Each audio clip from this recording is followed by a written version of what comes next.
Pas de repos pour les braves au Bikingman Corsica. Comme à chaque course, le groupe de tête poursuit son avancée et creuse l'écart lors de cette première nuit. Au CP1 à Porto-Vec, après 401 km, le top 10 est au complet. Nous sommes aux alentours de minuit.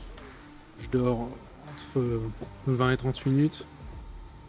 Puis je recharge avec ce qui est sur le CP et puis c'est parti quoi. Et j'ai quasiment pas fait d'arrêt. Je crois que depuis ce matin, j'ai dû faire 20 minutes d'arrêt quoi, 25 minutes. J'ai pas mal d'avance par rapport à ce que j'avais prévu de faire. Donc là je vais aller dormir un peu.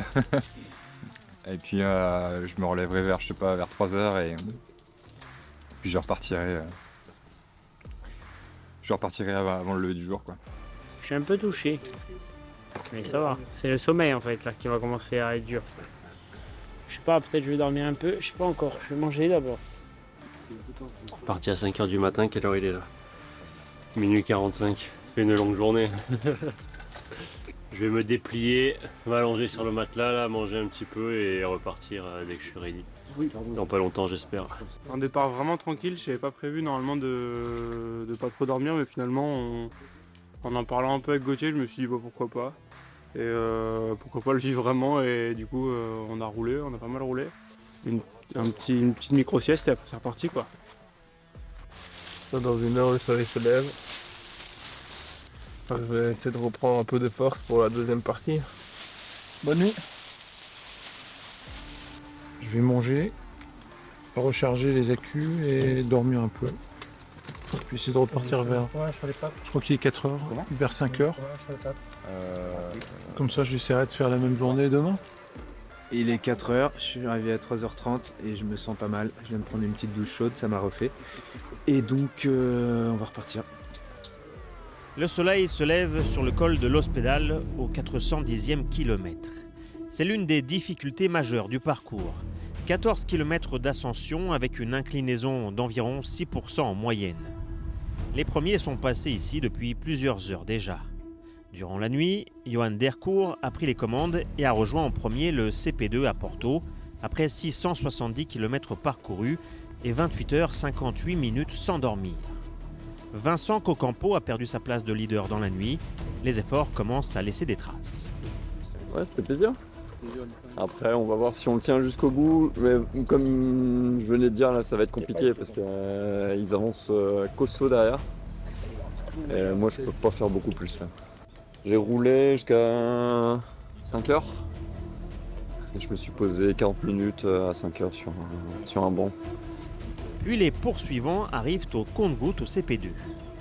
Surpris parce que la première journée, j'étais presque à vouloir limite abandonner. J'avais mal aux genoux, j'avais mal au ventre, j'avais des nausées, je me sentais pas bien, la tête qui tourne, pas lucide dans la descente. Et puis là, c'est tout l'inverse. Aujourd'hui, franchement, je me surprends, donc c'est cool. J'espère que ça va continuer comme ça. Si les jambes restent comme ça, il y a peut-être des chances si le deuxième crack d'aller le chercher. Pourquoi pas, ça peut être un petit challenge. Bon, la nuit ça a été. Et par contre c'est là jusqu'à là, avec la chaleur, le col j'ai eu un peu de mal, je commence à avoir des crampes. Bon, on va essayer de finir gentiment, à mon rythme.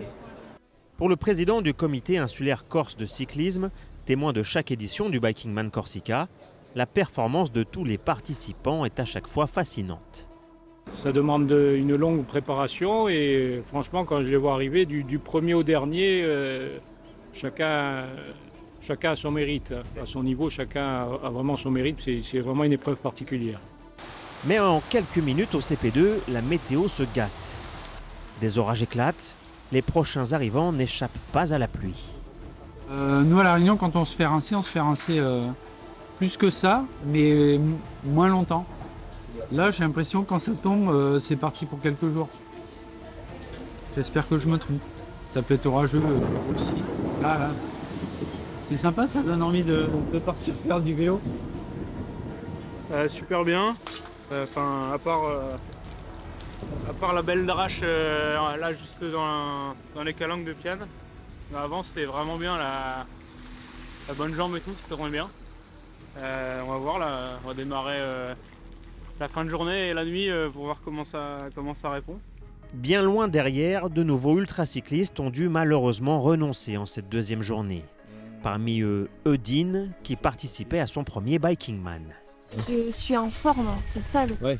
Donc la préparation a été bonne, c'est juste des douleurs de fesses. Je culpabilise moins parce que j'ai la forme physiquement. Et du coup, je suis plus ok avec ça. Ouais.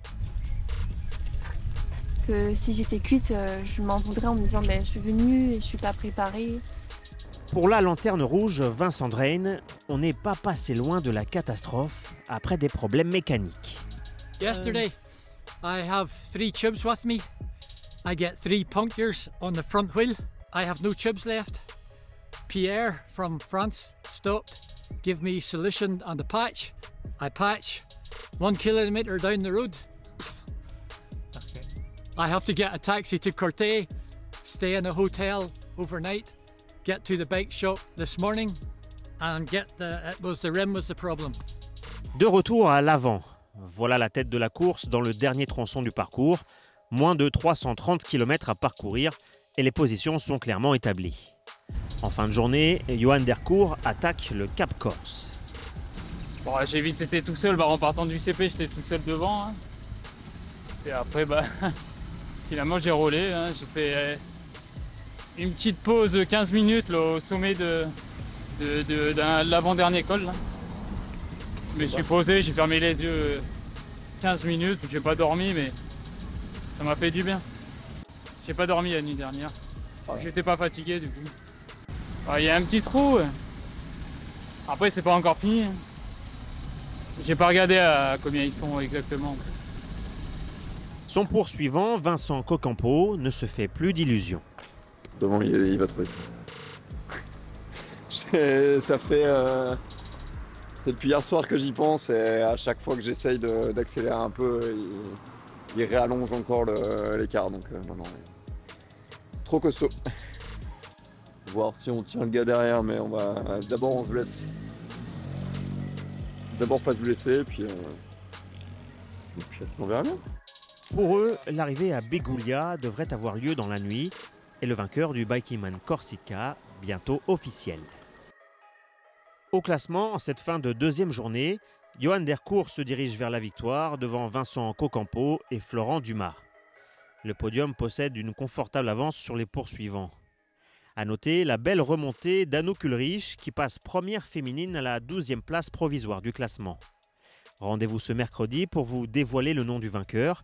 D'ici là, vous pouvez suivre le live tracking de la course dans la description de la vidéo avec notre partenaire Owaka.